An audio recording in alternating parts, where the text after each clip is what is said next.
This is the Pokemon Mini, an official console that only has Pokemon games on it and resembles a small Game Boy. It released in North America on November 16th, 2001 with 4 launch games. These 4 launch games are also the only 4 games released in North America. While in Japan, the Pokemon Mini got a bit more love, having 6 more games released for it from late 2001 to late 2002. So what exactly is this thing? Why does it exist? Who is this marketed towards? Let's dive into the library of the Pokemon Mini in today's video and answer any questions you might have about it. Now, I just so happen to have the green variation of the Pokemon Mini alongside the entire North American library of a whopping 4 games. I remember getting these for really cheap as a kid since a local toy store was closing and had them on clearance because there was a ton of these left over. And I want to say it only cost me a few dollars at most since I remember the games being under $1 each. There are 3 different console variants though, with mine being the Chikorita green version, and you might imagine that since this released in 2001, that the other 2 colors are of the other 2 Johto starters, but no, instead we have Smoochum purple and Wooper blue.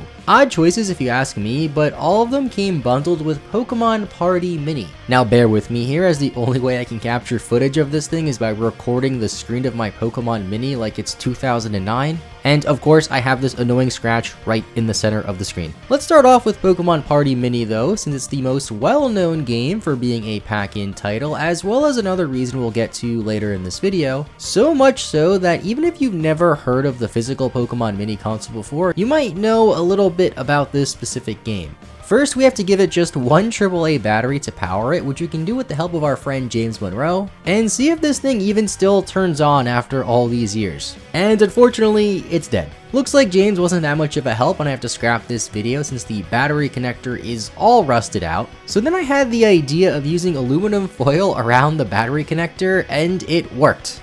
I have no idea if this is safe or if it's good for the console's health, but at least it turned on this time. So on to Pokemon Party Mini, which is just a collection of Pokemon mini games. First on the list is Pikachu Pocket Star, which is sort of like a race, I guess. There's a countdown done by Elekid where you control a Pikachu and have to race against a Rattata, but you have to make sure you don't accidentally false start or you automatically lose. And whoever starts closest to the time that Elekid says to start wins, basically. There's a few rounds that just get harder and harder, and it wasn't very fun and I wasn't very good at it. There's really not much else to this one, so next game. Well, technically we're still on the Pokemon Party mini game, but the second mini game on the console is Slowking Judge. Slowking is just standing there, chilling, as Slowkings do, watching a ball that bounces on the floor. If the ball bounces on the right side of the line, you press the A button, and if it bounces on the left side of the line, you press the B button. Simple game as expected, and the more I play these games, the more I realize that they remind me a lot of those McDonald's Sonic the Hedgehog games that they had in the early 2000s with Happy Meals, except those came with French fries, and this did not. Chansey Dribble. Did you guys know that Chansey loves soccer, or rather football for people who live in countries that don't have freedom? This is basically a timed race, but you have to dribble a ball across the screen instead of just running. This was my favorite minigame on the cartridge, which either says a lot or a little about this console as a whole. Blossom Dance was pretty neat too, assuming you like games that just aren't fun. You have to move the D-pad in the direction the other 2 Blossoms are moving in. Not really a dance though, since they only move like once every 3 seconds and only in one of 4 directions, and the music is just a series of chronic beeps that don't sound that good. And there again really isn't much else to talk about when it comes to Blossom Dance, a common theme for these Pokemon mini games. But next we have a game that I can't even properly record because of how you're supposed to play it. In Hitmonchan Boxing,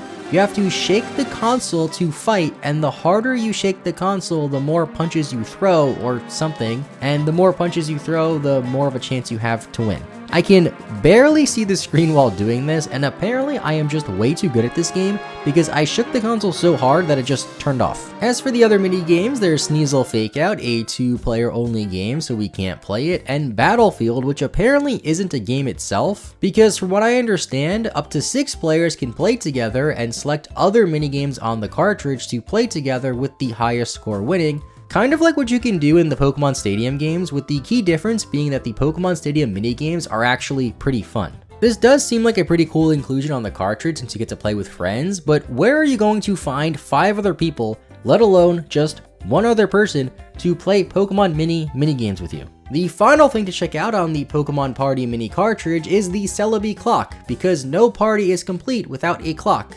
It's literally just a clock, so let's move on. Overall, Pokemon Party Mini was exactly what you'd expect, a collection of simple minigames on a simple black and white console targeted for kids. Second up in the Pokemon Mini library though is Pokemon Pinball. There's quite a few different Pokemon Pinball games out there, and I still even have some save data on this cartridge from when I last played it probably 15 plus years ago. And it's just pinball, sort of, but you have to press the side button to move the paddles instead of using any of the face buttons like I would have expected. I played all the games on this console, and it's the only game that required you to use this side button. And by paddles, I mean the one Pikachu that jumps up and down, hitting the Pokeball in a random direction with no gutters, so you can't even lose, at least in the early stages. Now, I've played various Pokemon pinball games a ton on the original Game Boy and the Game Boy Advance, and this one has to be the worst Pokemon pinball game I've ever played, which is a sentence that you probably never thought you'd ever hear. I'll even go as far as say that Pokemon Pinball Ruby and Sapphire is the greatest pinball game of all time, and Pokemon Pinball Mini just puts the Pokemon Pinball franchise and lineage to shame. Our next game is another collection game though, but this time it's all puzzles with a game called Pokemon Puzzle Collection Mini, of course. First is Motion Puzzle, which is one of those picture puzzles where you have to move slides around, sort of like in the Ruins of Alph. The first one of our puzzles was a Poliwhirl, which was pretty easy. Then I had no idea what the second Pokemon was until I moved frames around, and it was a Teddiursa. Simple game, but there's only like 12 total puzzles. Second up is Shadow Puzzle. Sounds a bit darker than it actually is, but it's one of those trick puzzles that looks simple since it's only a handful of pieces in a simple shape, but boy, I could not figure this out.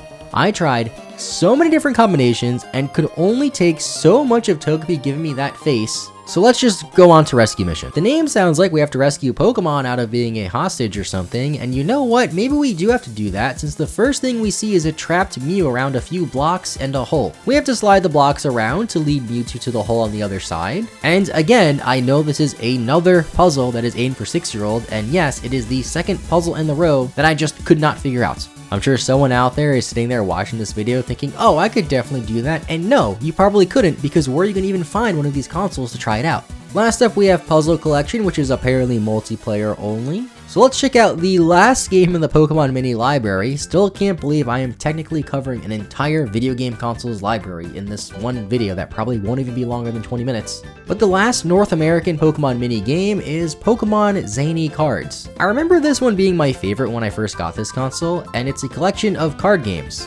What a surprise. The first game on it is Wild Match, and we immediately see Jesse and James as our opponents. Most of the minigames on Zany Cards have 2 opponents that you face, but they kind of just play together, so I don't see the point of having 2 of them, and we'll talk more about that later. The main point of Wild Match though is to match cards. To be honest, I didn't really fully understand the rules when I first played it, but it was kind of like Texas Hold'em, I guess, where you had to match cards on the board with cards in your hand. Some matches, or pairs, made sense, like all of the starters of the same generation being a pair together, or all of the starters of the same evolutionary line being together, which makes sense. But then some really didn't make a lot of sense, like Pikachu and Lugia pairing together and then playing this weird cutscene when you pair them. Worked out for me though, since I got a ton of points for this. For the next game, we're also playing against Jesse and James in Special 7. The goal is to get rid of all of the cards in your hand by matching the suits of the cards on the table or matching the Pokemon, which is basically just Uno, except a lot less fun because there's no color on this console, so you can't see the colors. Hence why they probably went with the Pokemon and number instead. So yeah, we're basically just playing Uno with Jesse and James from Team Rocket. Now in this game, you can level up for hard opponents from the anime, like Koga and Sabrina, Gary and Richie, Giovanni and Mewtwo, and of course, Cassidy and Duplica. Don't know why they didn't pair Cassidy with Butch, who was her partner in the anime, and were featured pretty regularly in the anime around the time this console came out. Duplica is basically the anime counterpart of the copycat girl in Saffron City. Now you might be thinking, what exactly is Cassidy's connection to Duplica to make them partners in Pokemon Zany Cards? I have no idea.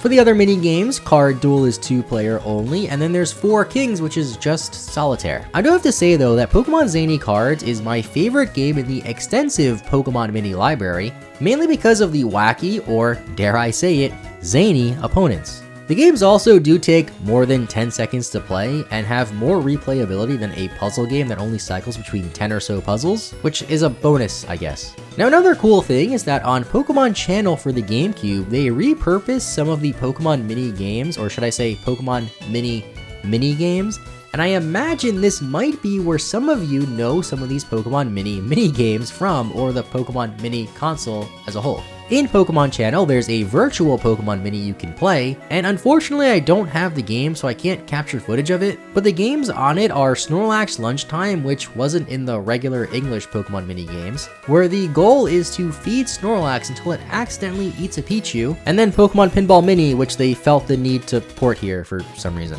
In the end, the Pokemon Mini is a unique little console that only lasted about a year or so in North America and slightly longer elsewhere, but to be honest, it doesn't really seem like expectations for this thing were set too high. Once the Game Boy Advance came out and it got a few Pokemon games and side series Pokemon games, there wasn't really much of a reason to ever play this thing, especially with Pokemon Pinball Ruby and Sapphire being just strictly better than this, along with the fact that the only 4 games that released for it in North America were launch titles. I don't really know what they were going for with that, or if they even plan on releasing more games for it outside of Japan. Interestingly though, the 6 Pokemon minigames not released in North America, there is one that isn't exclusive to Japan, and that is Pokemon Tetris, which did release in Europe on March 21st, 2002. It came out about a week after the console launched in Europe, so hey, at least they got a post-launch title for this game, which happened to be an entry in what was then the best-selling video game series of all time. The Pokemon Mini was also the first Nintendo handheld to have motion controls though, thanks to that silly Hitmonchan game, and it's also apparently the first Nintendo console to have Rumble built into the console itself, as most consoles just have Rumble in the controller anyway though. I guess at the very least, the Pokemon Mini is a cool collection piece to have and a weird part of Pokemon's lengthy history, and I'm glad I was able to share with other Pokemon fans like you who might not have even known this thing existed. There's a few other weird Pokemon games, kind of like the Pokemon Mini, that maybe we can look at in a future video too. With all that out of the way, thank you for watching, have a great rest of your day, and bye bye.